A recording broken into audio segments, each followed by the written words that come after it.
What is happening, people? Welcome back to Scarfy's First Talk. I hope you're keeping very well. Here's another one of these lives, and today we'll be previewing tomorrow's pre-season game against K-League XI. We'll also be talking about transfer news, Chiesa, Brian Gill, Santiago, etc. that's gone on throughout today. So it's been quite an active day if you are a Spurs news page like ourselves. As always, I'm joined by admin of Scarfy's First Talk, Lois. How you doing? Yeah, I'm good. Thank you for having me on again. It's a pleasure to be here and a pleasure to be doing the weekly shows with you. No, it's an honour. Thank you very much for joining me once again. And Raketic, how you doing? I'm doing all right. Thanks for letting me jump in. No, it's great. It's great to have you on. I think it's your debut on the channel, right? Yeah, it's my debut on the channel. Yeah. Fantastic. It's great to have you on board. Big up to everyone in the chat. Big up Jay. Big up Barney. Yeah, honestly, there's a few people. So big up to all of you in the chat. Jay, if I haven't said you already, Donna, etc. So big up to all of you. We'll go through your comments throughout today's live.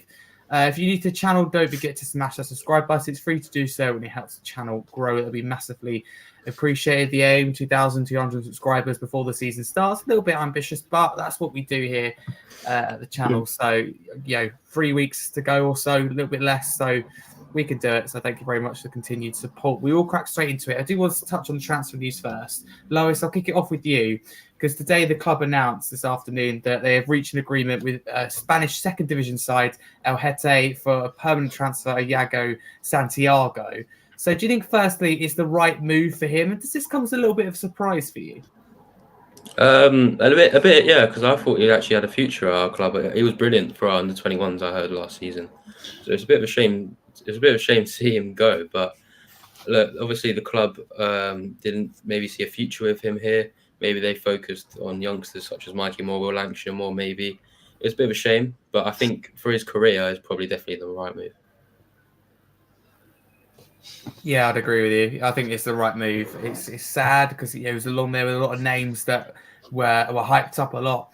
When it's just the way it goes. Should he have been given more opportunities though, Lois, last season? Obviously, it's easy to say now, but could we have given him more minutes? We had a lot of players injured in the earlier part of the season.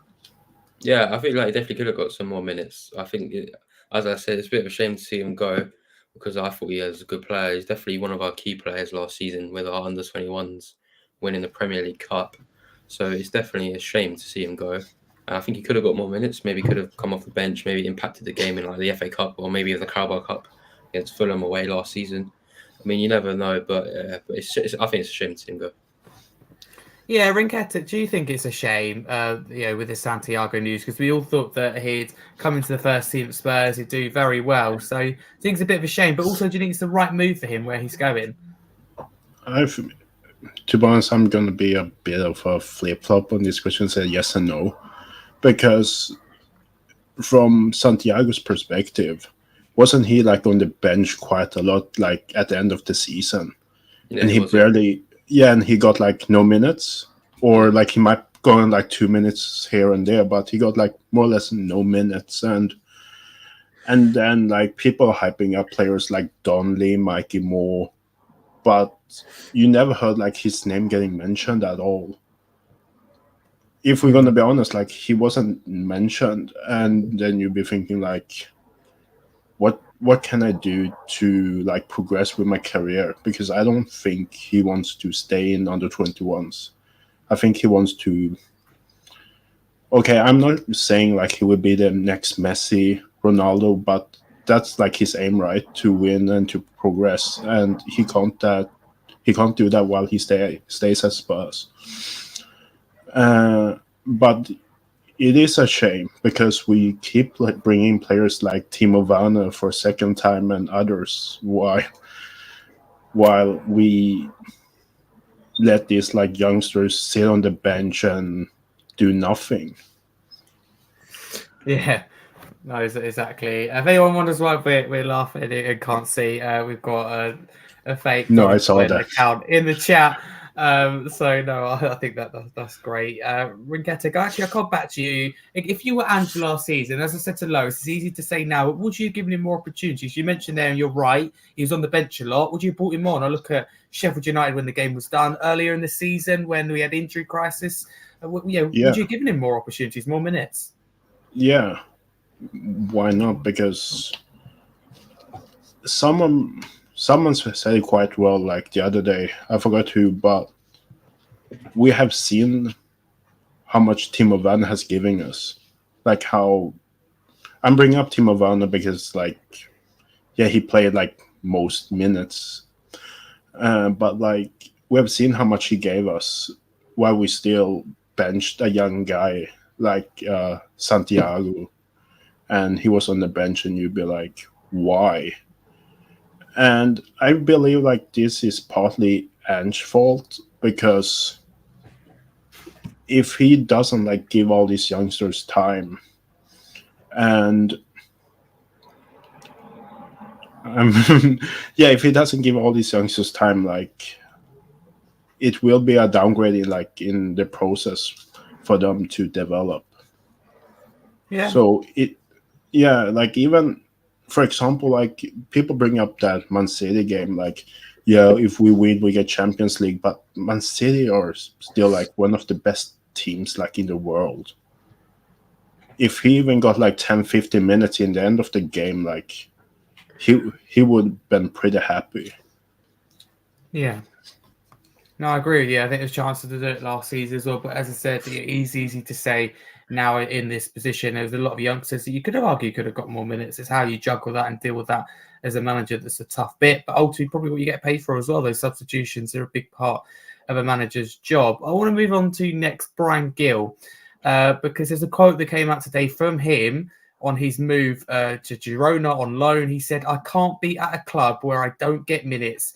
And I want to be somewhere where they can really trust me. That is, it's a big statement. He's very clear, I think, their intention there. So, Lois, I'll come back to you. What do you make of this? I mean, I didn't see it coming. I can understand it now I see it. But, where do you kind of stand on it? Is it right for Brian Gill to come out and say that? Did it need to be said? And, yeah, Altu, where do you stand with that? No, it doesn't really need to be said. Considering, as I've said before, the move isn't permanent. So he could be saying all this and then 12 months' time he's back at Tottenham and then I don't really know where he would go on from there. I mean, it's not necessary. I really don't think so. I can maybe understand his frustration for not getting minutes, considering that he's been at our club for quite a few years and he's never really had a chance with us. So I can understand the frustration, but there's not really a need to say the comment he said. And to say that he hasn't been trusted at our club is a bit of a bold statement. It's kind of saying that he's been like he's kind of been left like adrift compared to other players. And I don't know if maybe Andrew or someone would treat him like that. I have no idea, but it's a bit weird for him to say. It's a bit bold, and I mean I'm just a bit confused about it really. Yeah, it's confusing. It is, and I think that he could argue. He has a good point. He wants more minutes, but statements like I couldn't be trusted, or I need to be somewhere I could be trusted. That's taking a dig, and he could be playing under Ange Postecoglou. As you said before, he knows it's a permanent transfer. Go for it, but he's still our player. That's the disrespectful thing about it. And you like if you think add it to the working world, that'd be considered quite disrespectful and could potentially lose their job. And that's the thing. If you put it into context, I don't think it looks very good. But Rinketek, I want to get your thoughts on the quote from Brian Gill today. How bad do you think it is? And where do you kind of stand with it? Because I've seen fans, take different stances. Like Brian Hill has gone like he got opportunities under both Conte and or maybe not as much under Ange, but at least Conte. And every time we saw him, he was kind of he wasn't strong enough. He was quite weak. Like I'm not mocking him or anything, but like he got bullied off the ball quite easily, and it seems like he did not like bulk up or anything. And if Ange doesn't trust him, like why play him? Yeah. No, I think you make a good point, and of course, I think that it's interesting hearing from both sides where fans stand with it. But generally, I think that what he said isn't right. Well, whether he's right or not, whether it whether it should have been said or not is the other thing. When he's under our books, if you like, he's still our player. But it's really interesting. But it's easy to say now. It's the same with Santiago. Oh, they should have got more minutes. But if it didn't work out, it would be the first of mode. So I think balance is very important. The next transfer story I want to move on to, which we may take a bit longer, and a lot of Spurs fans are also excited about, because not the news, but some fans like the players, and that is Chiesa. No contact is taking place currently between Tottenham and Juventus for Federico Chiesa. That is from Fabrizio Romano this morning. Rinketic, I'll come back to you. Would you want him? If you could choose whether we signed Chiesa or not, would he be someone you'd be interested in taking? And how high up is your list would he be? He would be quite high up, actually. Okay. Because, in fairness, like, our wingers are bang average. I know, like, Chiesa got his injury problems and stuff, but in the end of the day, if you want, like, a fit Chiesa or a fit Brennan Johnson or, like, even a fit Timo Werner, it's quite obvious who you're gonna pick. But the only issue is, and this comes kind of back to Levy, right? Chiesa wants around 200, 300 pounds a week or euros or whatever. Are the club actually willing to pay that? Yeah, that's the big question. I've just seen a couple of comments in the chat from Tom, from Jay, etc. We'll get to them after I get Lois's thoughts on Chiesa. Would you make him, Lois? I don't know if we've actually discussed Chiesa yet. Where do you stand with him? Would you? I mean, one of them is one thing, but whether you take him over some of the names we've been hearing, Neto, etc., is another thing. So, what do you reckon about Chiesa? I think he's a good player. I mean, there's definitely quality there. We've all seen his quality throughout for many. He definitely has it. But I think last season was definitely probably his worst season, maybe in quite a few years, because he only made about probably less than 10 appearances for Juventus, because he had a really injury-riddled season. So it's kind of hard to maybe put a lot of money towards a player like Chiesa after the season he's just had. And it's not his fault, obviously, but you have to keep injuries in mind when making transfers. I think he's a great player, but I don't think he's had a really good quality, like, few games or run of games probably since the Euros in 2021, when we all know what happened there. That's where I think he personally last had a good run of games, because I think the seasons that's kind of come after that, he's never really shown his quality. Maybe injuries have lacked, and he hasn't been able to show his quality due to injuries, probably. But I think it depends the fee. To me, to be honest, I wouldn't pay more than 30 million euros for it personally, just because of the injuries. But I think he's a quality player. You just got to sort out his injuries. But I think he would definitely probably, based on quality, be our best winger if we were to sign him. Yeah, I think that's a fair assessment. I don't know that much about him, but I would definitely take him. But as others I'd have over him. Rinketic, did you want to say something? Yeah, it's more of a question to you guys, actually. So Roma today signed Matthias Süle, the guy from Juventus. I believe, like, he's not as good as Chiesa, but he's still younger and he still needs to prove it. But do you reckon for the same price he would been a better fit for Spurs than Chiesa? That's a good question. What do you think, Lois? Making that comparison. I'm a bit unsure about that, because I know I think he was on loan at Frosinone last season. I could be wrong about that. He was, yeah. He got about, I think, 11 goals, maybe a few assists as well. I know he was key to their season. He was their best player by a mile. I think it's a big signing. It's a big signing from Roma. For Roma, that's a brilliant signing, I think. But for Spurs, I'm still a little bit unsure. Kind of like maybe kind of the profile of the winger, it definitely comes into a factor about that. I think he's a great player, Süle. I know a lot. He was brilliant for Frosinone, but comparing him to Chiesa, maybe it's kind of just the style of winger. I think you've got to really analyze. Yeah. Okay, fair enough. Thank you very much for that question as well and answer. That's great. Next question I want to move on to is in the chat from Tom, who said, we need a striker in. Also, do you think Richarlison will be a Spurs player come the end of the window? Lois, I'll come to you firstly. We have touched on Richarlison, but not necessarily what will happen. We've given our opinions. But do you think he will be? I've got a feeling he won't be this time out. If it is, true what we're hearing from Saudi Arabia and their amounts, Tottenham have to accept, right? They do have to accept, but if I'm honest, the sources that are claiming this 60 million aren't people I would necessarily trust. So his question, do you think Spurs Richarlison be Spurs by the end of the window? I think he will be. I think he will be. I'll put it out there. I think he will, because I don't think that. I think we'll get an offer for him, if I'm honest, but I think he'll probably be a bit shy of what Levy would want to sell him for. So that's what I'm going to say. Now, obviously, it's only a prediction. We can only predict these sort of things, but I think we do definitely need a striker. I think we'll sign Tony, and I think Richarlison still will be at Spurs by the end of the window. Okay, thank you very much. Rinketic, do you think Richarlison will still be here? I think he will. Actually, before I was like, he's probably going to Saudi and whatever, but I actually believe he will now. Because it's like, we spoke about this off stream before, it's like, what, 20 days until the Premier League starts? And we know, like, the club might.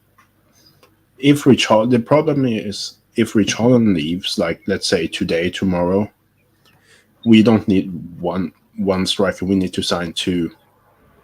And like, of course we can play like Timo Werner there or something there, but already right now we'd be like, yeah, we need another striker with Richarlison. And are the club actually willing to, with like 20 days to go, like, spend whatever to get two quality strikers to try to win something? And I believe, yeah, that's why I can't really see that Richarlison will be leaving. Maybe in the winter or next year, but not right now. Yeah, I mean, January's a good shout. he's currently injured as well, so that probably plays a factor. He's missed the whole of Spurs pre-season as well, which no one's everyone's kind of glossing over the fact that he hasn't had a pre-season game yet just because he has a calf injury. He's never going to go away, that, and he's never going to get you consistently those goals. As likable as I think he is, as good as I think he can be, he's just not that consistent player. You want to go to the next level over a period of time. Over a long season. No, he has his moments during the season, but for a club like us with big ambitions of Europa League glory, hopefully, and the top four finish, his moments throughout the season are too little that you just won't get enough quality out of him. No, I do agree with that. And the next question is from Jay. It's quite a few, so we'll get through them as quick as we can. Jay says, do you think once Emerson Royale leaves, we will have someone to replace him? So, Rinketic, I'll come to you first. What do you think with that? So, firstly, what would you do? What would you do with Emerson Royale? And if you say sell him, what would you do? Do you think we don't need to bring anyone in? I want to get your thoughts on that. I actually would bring someone in, because I know Jed Spence has been quite okay during the preseason, but how well does he do against, like, I don't know, an Everton or like Leicester? Like, in the end of the day, some fans are like hyping up like, this guy has been great during preseason, this guy has been awesome. But the teams we are playing against are not Premier League teams. They're not Premier League quality. And I actually think we should bring in someone. I saw earlier a link with Florentin's right back. I forgot his name. But he's pretty decent. But I don't know. I'm actually afraid that Emerson will be leaving in a year or two on a free, because we're haggling about 1-2 million. Silly, isn't it? Yeah, because if it was me, I would just let him go right now. Okay. No, I think a lot of fans will be in agreement with you, so thank you very much. Lois, we did talk about Everson yesterday. I mean, your thoughts might have changed in the day. I don't know, but I haven't asked you about replacing him. I know that you've been a fan of what Jed Spencer's done in pre-season. So do you think that will be okay? Because, I mean, there's other areas of the pitch, for myself personally, I can only speak for myself, that I think we need to improve first before we think about replacing players like Emerson, even if we do let him go. I would let him go. And it's only a couple of million that we're seeing, but I want to know what you would do for people who don't know, Lois. Yeah, I'd sell him. And will we sign someone to replace him? I've got 2 words to answer that question. Jed Spence. That's my 2 words. I think he's been brilliant, and I know it's preseason. I don't want to just say, oh, he's been fantastic and keep him, because it is only preseason. But I was someone I was quite excited when we first signed him, because I thought he was fantastic in the Championship. And a lot of people say, oh, it's only the Championship. I genuinely believe the Championship is a really hard league. I do, because I think it's a hard league, and people like Archie Gray. I think people winning Young Player of the Year in the Championship is no easy feat, believe me. So I think considering he has these factors, good preseason, brilliant Championship season when he won I think the playoff final with Nottingham Forest. I think you got to keep him, and I know he might not be as good as what we've seen in preseason because it'll be harder opposition. But I still think if you give him a year or two under Ange to develop, I think he could be a good player. No, definitely. I stand. I think the same similar with you. It's really interesting to get both your thoughts on that. I think the majority of fans think we should just take what we get for Emerson. So you have to see how it unfolds, if you like. Next question from Barney is, well, in my view, quite a simple question. So, Lois, I'll put this to you. Do Spurs need to go all out for number 9? That's my question. I think we have to with the way that we play. Yeah, 100% yes. I think you've got to go all out for it. I think it's definitely the most problem area for us because last season we had a mix of Richarlison and Son up front. And to be completely honest, none of them are really both of them aren't really effective. I mean, Son is not really, to me, as effective as up front as he is on the left. And Richarlison is Richarlison. He gives you a few good games, a few run of good games with pops up with a few goals. But during the actual play, he's quite quiet and he's just not good enough over a full season. So we need to go all out to sign a striker, and I hope it's Ivan Toney. Yeah, interesting. Thank you very much. Rinketic, I've got a different question for you, but he links in with the Spurs striker situation, and that is from Jay, who says, which striker fits Ange Postecoglou's system better, Solanke or Tony? And if you had to choose one, why? So what do you think out of those two? I ain't a fan of neither of them, but if I had to pick one, it would be Ivan Toney because he has proven it and he's quite big and strong. The issue I have with Solanke is his release cost is like 50-60 million or something. And also, we have already seen him in a big club like Chelsea and Liverpool before. And it hasn't really worked out for him. I know like Ivan Toney hasn't been in a big club, but at least let's give him a try. And the cameos he had for England, I thought he was pretty solid as well, like during the Euros. So, yeah. You said you're not a fan of either. If you could choose away from them two, then just to divert a little bit, who would it be if you could choose the striker Tottenham Hotspur signed? like money realistic, it would be Santiago Jimenez, the Feyenoord guy, and if we're actually gonna smash the cash, Osimhen, because I believe he would like run the Premier League. He's like the next Drogba kind of player. So okay, that's interesting. Unfortunately, Tottenham don't splash cash, so I think it will be. Yeah, exactly. Exactly. Jay says, I hope we can sign Eze or Tony or even Solanke. I'm happy with either as long as we can get to sign Eze. One of the Sky Sports people said that Eze should have another season at Palace. Well, I don't think, I can't see, if I was Palace, I wouldn't sell Elise and Eze in the same window. So I think it'll take a lot of money to kind of push them to sell him. I think they will need a massive lump sum, which I don't think Spurs can afford. Or I say afford, but like they won't do it. Didn't Eze have like a release cost on like 60 or something? 65 million maybe? Yeah, it was like 50 or 60 up front and then all the random bonuses after. But it's Levy, it would be like 10 and then the rest over like 8 years or something. Yeah, probably. Love it. That's really good. Next, I want to move on to Tom's comment, who says, I don't think we need any more central midfield players. Also, I think Kulusevski will be Maddison's number 10 partner. I'm in full agreement with Tom. We've seen a lot around our midfield. And it'll be funny, I think it was already strong coming into the window. I'm not complaining what we've done at all.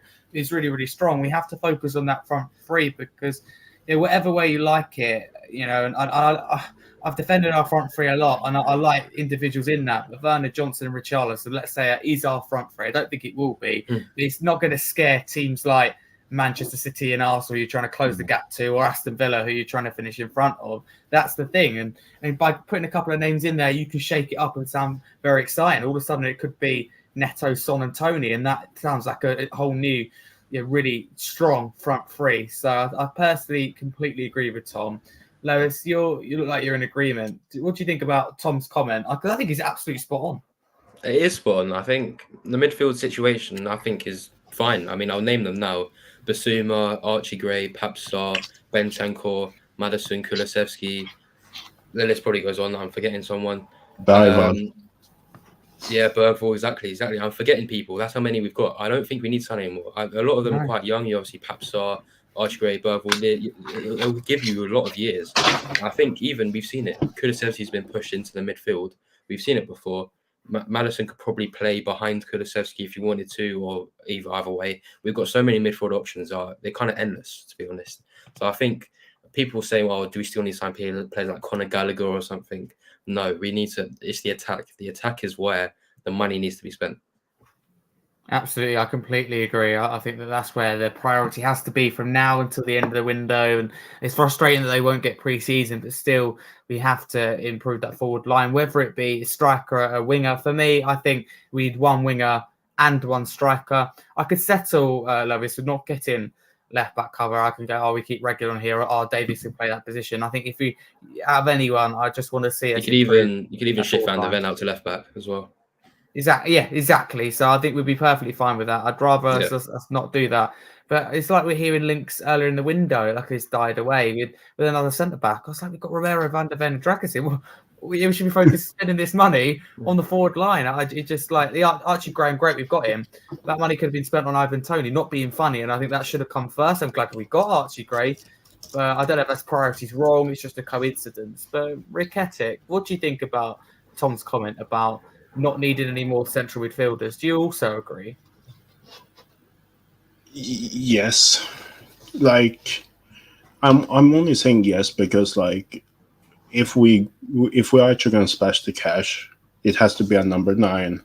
It has to be on left back, or maybe on winger. But I would actually like a Manu Kone, kind of like a bully Dembele type of player in there, because we actually don't really have that right now. Like, if someone goes again, like, if we're gonna be honest, if we play against us right now, you'd be like Bentancur. I can easily hold him up. Papasar, the same thing. And Matters, he's not strong at all. Like, you'd be like, yeah, I'm strong enough to push these guys away. But this kind of comes back to like, yeah, but I'd rather have a 9, a winger, and another left back first before we get another centre midfielder. Yeah, no, I think a majority of Spurs fans will be in complete agreement with you. I completely agree. Anyway, Barney says, I don't think the Spurs owner, Daniel Levy, just chairman, would pay a sum high enough to take a player like Eze. I agree. I think I'd love Eze. I think that, it doesn't define our window whether we sign him or not at the same time. I think that if we did, it'd be great because he can be competition and cover for Maddison, but also can play on that left-hand side. But in an ideal world, it happens. But if it doesn't, it's got to move on. A lot of fans kind of define their window on one player. We have to be open and we have to find other ways to improve that forward line.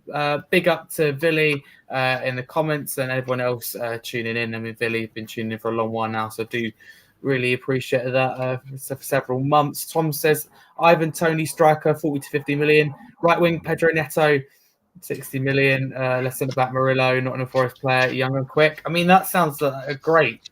really ideal. I don't think we need a centre back necessarily, but if Murillo can play left back, then Tom, you've absolutely convinced me, and I'd shake your hand right now for that to be the rest of your window. Lois, if it ended like that, forgetting players going out of the club, would you be happy? I mean, I slightly will, because that's 2 new forwards.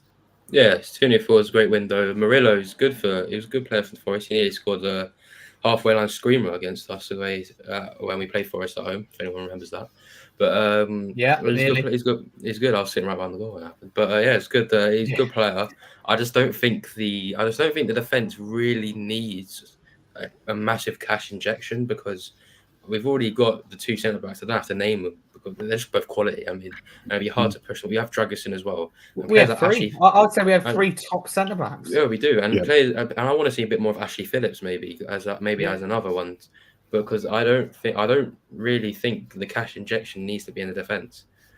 But if we had extra money, why not? You might as well go for the depth and cover more positions, because we all know that we've got the most injuries in the Premier League last season. That's without European football. So cover is always needed, and I think it's a great window if that is to happen. But I just think maybe I would prioritize the attack, and if we have extra cash, then maybe the defense could maybe be used as a bit of a boost.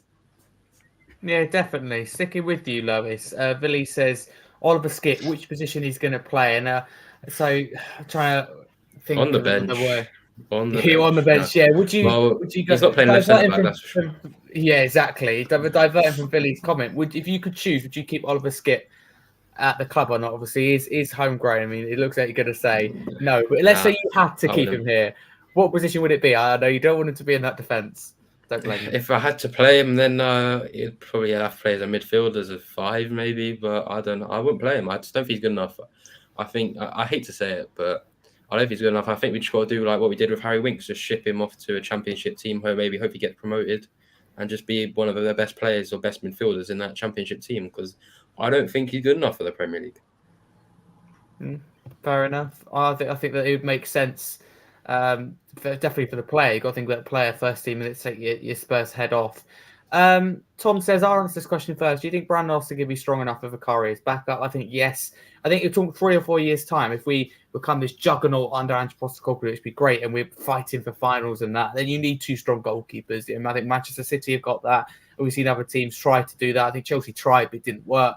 I think you try and have not 2 keepers like on par. That's been a little bit of a problem for someone like Arsenal, but you have where like City, where Ederson's always going to be number 1, but you have a safe pair of hands. At the same time, goalkeepers like Austin and Whiteman, they have to be given a chance as a backup goalkeeper. They have to be given an opportunity in competitions. You don't know how good they are. You hear to anyone at the youth academy, they're convinced that they'll be Tottenham's regular goalkeeper in the future, but it don't really get an opportunity. And as I said before, I don't like to get into it, but when they do get an opportunity, it's a completely changed team with 9 or 10 new faces that have never played with each other. And they wonder why it looks so disjointed. But I will ask this question to Rinketic. What do you think? Could Brandon Austin be the backup for Vicario this season, or do we need to go out there and find a goalkeeper? I think it's about time, to be honest, because I heard all this hype about Whiteman and Austin for even during Poch. And what was that, 6-7 years ago soon? And Foster, is it Foster or is it Foster? Yeah. Foster. So yeah, even he was one of the reasons why we lost that penalty shootout against Fulham, because he didn't actually want to throw. He just stood there. He's not very good at getting down on the floor. He's Fraser Forster. Yeah, exactly. I wouldn't mind to still have him in the squad for the English quota.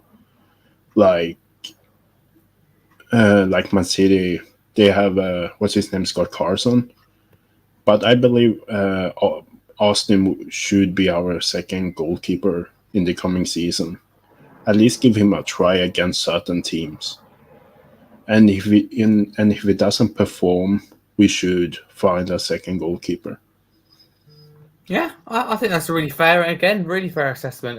As you said, it's been going at height for 6 or 7 years, and we haven't seen that. I don't think it's been their fault, but you have to make a decision. Loan is just a temporary option. It's to stop the gap, which Tottenham tend to do a lot, which is fine as long as the player goes in the end and not leaves on a free, or like we do, and never get half back what we we got for them. But it's not a case of this come through the academy.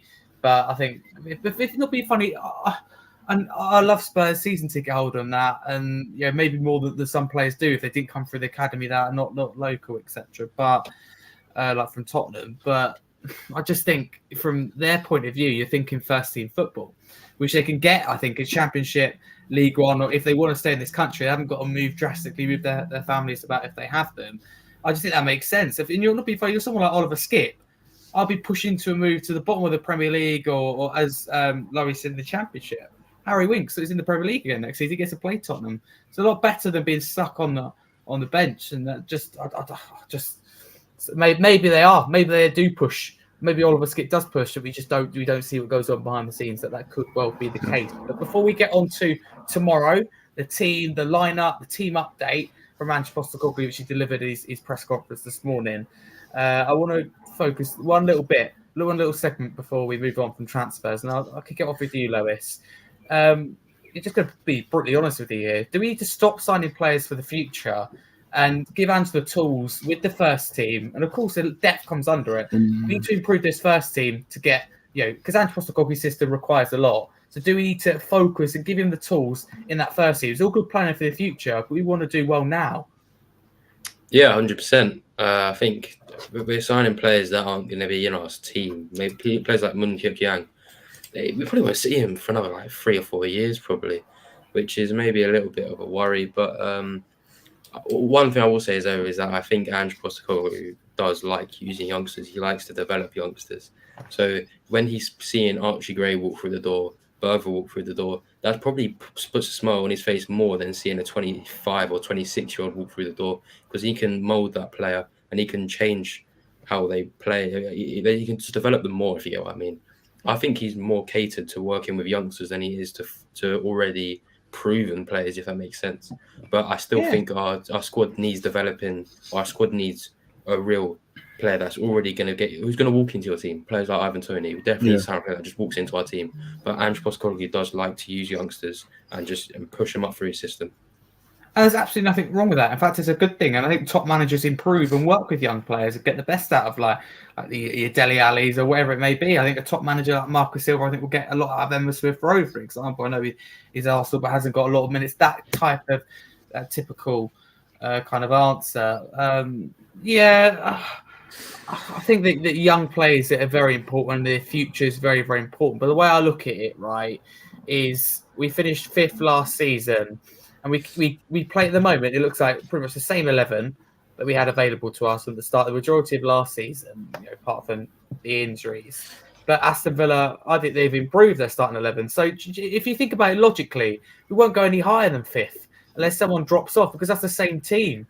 And I think that I think you can argue that first 12, 13 games that they probably overachieved and had that new manager spring, if you like, the bounce. All I say is with Villa is I actually think they might drop off a little bit because they do have Champions League football, and I think things like Newcastle. We saw with Newcastle last season that Champions League football, although they did get knocked out in the group stage, we saw that they dropped down to 7th this season, 3 places down. Even though they probably improved their squad, it's because Champions League, to a club that hasn't been used to playing in European football for so long, it's just a distraction. I think Aston Villa will probably get knocked out in the group stage. Maybe if they could push on, then fair enough to them, but I think they'll probably get knocked. It's not group stage, it's the league system. But if they get knocked out in that league table, I think that'll probably happen. But I think it will become maybe a distraction to them. Yeah, that's the positive thing for Spurs, and also that they've lost Diaby and Douglas Luiz as well. I know they brought in Onana, but it's not about depth in their lineup. Yeah, what do you think, Rick Hetek? But didn't Newcastle lose Nick Pope quite early? And that was also like a big L. What was the question again? Sorry.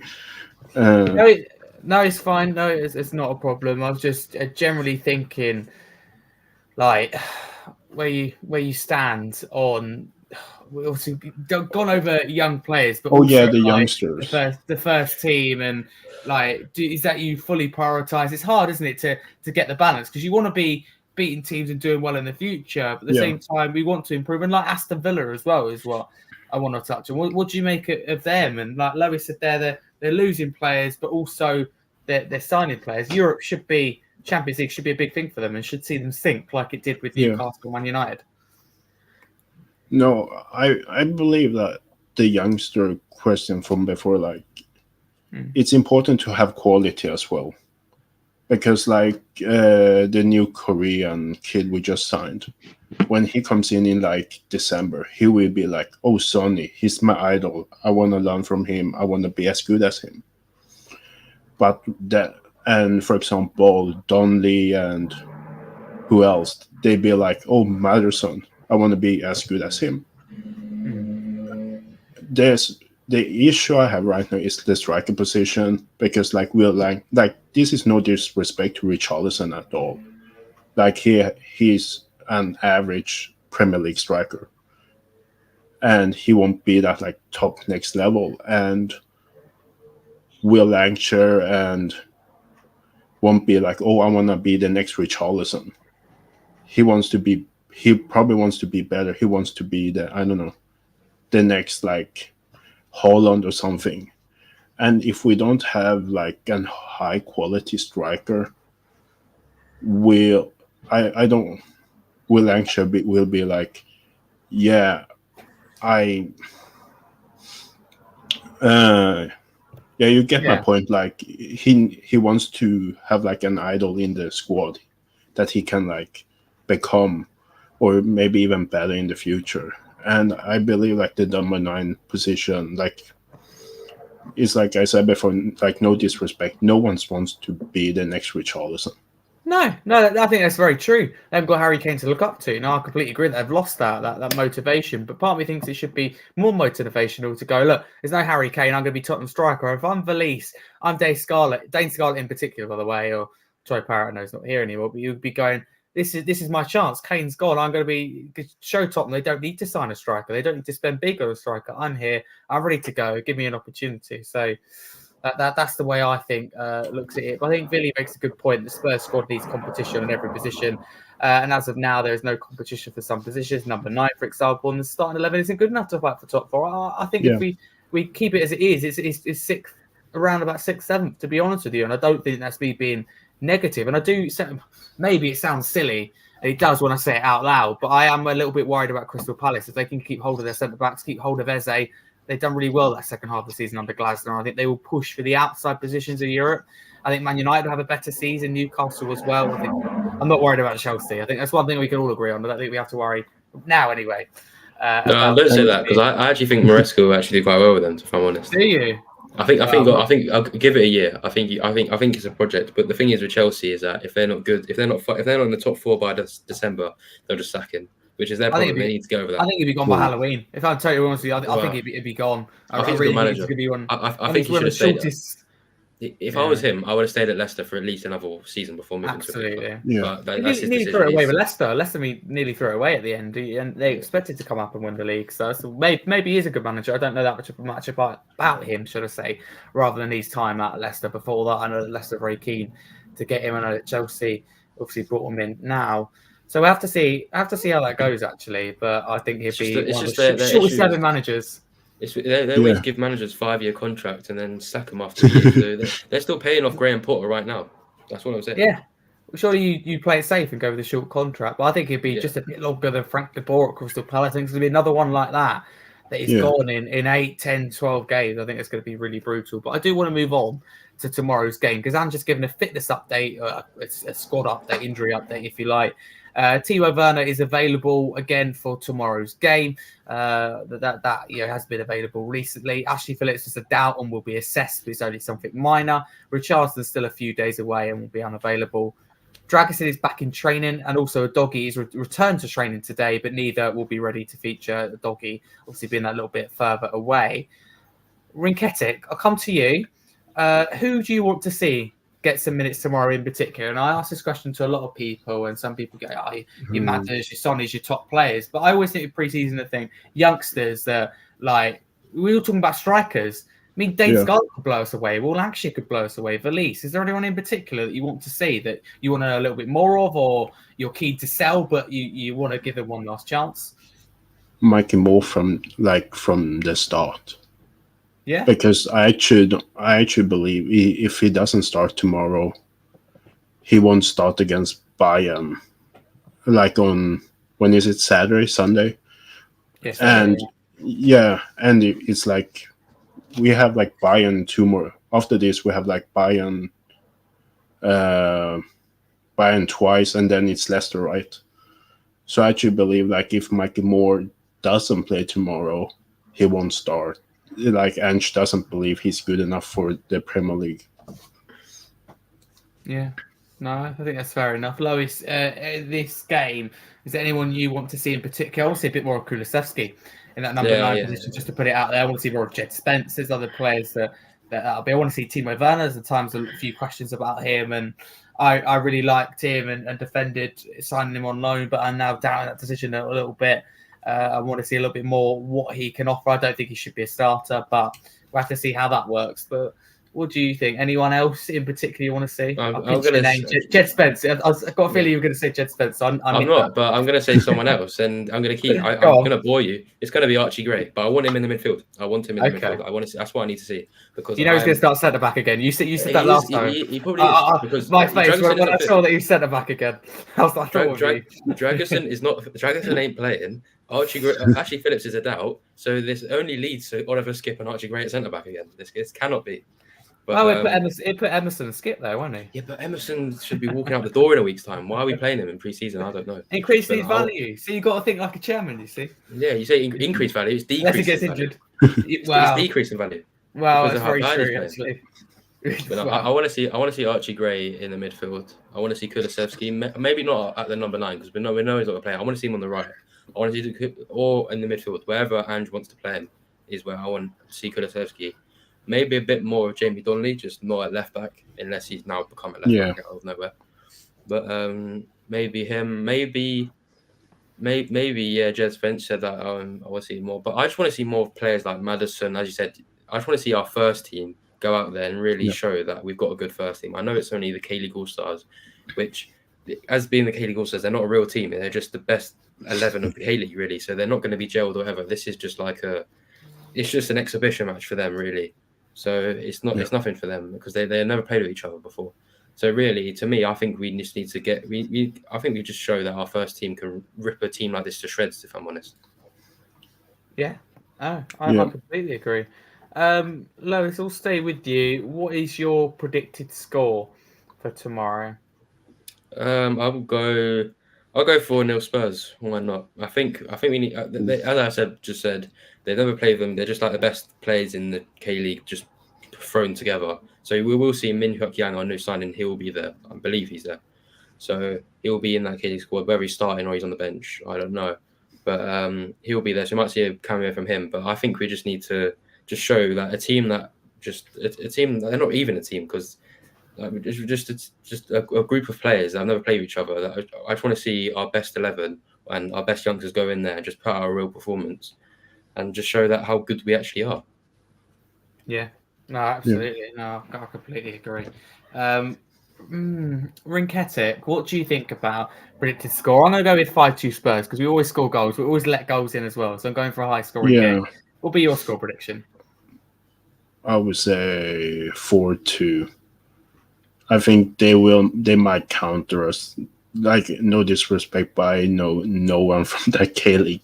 Like, I know no one from that K League right now, and and they might surprise us and hit us on the counter or something similar. Yeah. But I would love if. Wait, give me a second. This guy could score. Yeah. I would love if he actually scored. But the thing is, like, I would actually love if he started as a 10 because when he played for Djurgården, that was like his position, and I agree. Like, this game, we kind of need to have like our best players, but I also believe like. It wouldn't hurt us if we play like Bergvall and more with like Son or something similar just to switch it up instead of like the same 11 like we had last season. So yeah, and Rinketic, I will ask you because Lois touched on it there. Do you expect to see him and Yang play tomorrow? And like, Which do you hope he obviously plays and we get to see what we've got on our hands after January? If I'm not mistaken, I might read it wrong, but I actually saw someone tweet that he is actually starting tomorrow. Okay. It could be. But the thing is with that would be, I'm not expecting him to be like Messi, Ronaldo or something tomorrow. He's still like, what, 16, 15? I think he's like 18. 18, yeah. But in the end of the day, yeah, he's still young. In the end of the day, it's like what we will see tomorrow. It's not the same thing. He's like in 6 months. He could be way better. Like, we want to see improvements. Like, if he gets like a rating of 7 tomorrow, then we know like what we can expect from him. And then in like 6-7 months, then we'd be like, oh, he is actually this good instead. Yeah. But the only issue is when he comes over, are we actually gonna keep him, or will he get loaned out or something similar? That's my only worry right now. Yeah, no, definitely. I think it's the defense that's the problem, and Billy agrees with you, Rick. He says, "I'm with you. Yeah. Our defense is still not there. We're gonna allow goals. That's the problem. You don't mind doing that at pre-season. It's when you go through the season, and when we had a lot of goals in the season, whether it be Brighton away, Liverpool away, Newcastle away, Fulham away, and however you play, you have to. There's no secret, right? You have to keep the ball out of the back of your own net to give you a better chance of winning matches. I'm all for the way Ange plays, and keep going. It's winning trophies. Why can't it at the next level up at the Premier League? I mean, I don't think just because it wins in the Scottish Premiership. At the same time, I don't think it means it wins in the Premier League. I hope it does and believe it can, but you have to tighten up defensively because that back four isn't the problem. That's good enough, and that midfield is strong enough. It's the way we play, we leave ourselves vulnerable. So we need to work on that next season because realistically, you play a Champions League final where we want to get to, not now, in the future. You can't be letting 4 or 5 goals in against Real Madrid. You lose the game. You don't give yourself a chance. Yeah. Whereas if you don't let any goals in or let a goal in, you give yourself a chance for the whole 90 minutes and beyond. That's the difference for me. But I think that just wrap us up nicely for today's show. Went up a bit longer than I thought. So, no, it's really, really good. So, do really appreciate it. For people watching, for listening, thank you very much. Thank you for your contribution as always, and thank you for listening. If any of you are listening who haven't subscribed already, if you can subscribe, that would be massively appreciated to hit our target of 2,200 subscribers before the season starts. This has come as the live has been a big success. A lot of you subscribed, so that this target it could become a reality because of you guys. So thank you very much for your continued support. Also, thank you everyone to their questions, but also to my panel for tonight. Rinketit, your first time on the show. It certainly won't be the last. Where can people find you on social media? Rinketit Sports Agenda on X, Instagram, and on YouTube. But I haven't been as active on YouTube recently. I'm mostly active on X. So, and thanks, and thanks for letting me join. No, thank you very much. No, it's really, really fantastic. You're more than welcome back on whenever you want to. Thank you very much, Lois. Once again, regular thing, me and you on shows. Really enjoy it. So thank you. Where can people find you across social media? Just as my Romero 17 season on X, Twitter, whatever, and that's where I mainly am, and obviously, as it says as well, I'm the admin of Scarface Special. I keep bringing it up, but yeah, that's where a lot of my work is done over there. So make sure you go and follow those pages. Yeah, follow, and also following Scarface Personal tomorrow. We're playing a preseason friendly. We'll be giving you updates. It's a page without bias, without opinion, without influence. A lot of them, they give their opinion. They get really, wrapped up in the whole thing about the ownership, individual performances. We're not like that. We report what's happening, report the facts. Without reporting the facts, without any agenda or bias. So follow Scarface Personal on YouTube by smashing that subscribe button, but also on X as well. That'd be massively appreciated. And also, if you're listening, and you're interested in beyond more Spurs content, then check out the Scarface Personal podcast, which can be found live on YouTube every Monday, 7:45 p.m. where I'm joined by fabulous guests. To give you an example, I'm joined by Lee McQueen and Richard Cracknell from Last Word on Spurs on the 26th of August. And also the podcast is available to listen to on any podcast platform. That's Scarfield Spurs Talk on any podcast platform. But for now, a massive come you Spurs and hoping for a Spurs win tomorrow. Come on.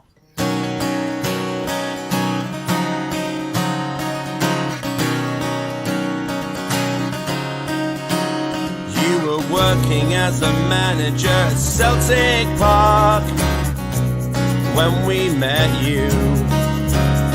We picked you out, you shook us up and turned us around. You've turned us into something new. Ange Postecoglou, you know that we believe it when you say you're gonna change it. Ange Postecoglou, we're the mighty Tottenham and nobody's gonna stop them. Oh, we look so fine in blue and lily white. And then he said to me, I'm from a land down under. Postecoglou, baby. Postecoglou, oh. Postecoglou, baby. Postecoglou, oh. Postecoglou, baby. Postecoglou, oh. Postecoglou, baby. Postecoglou.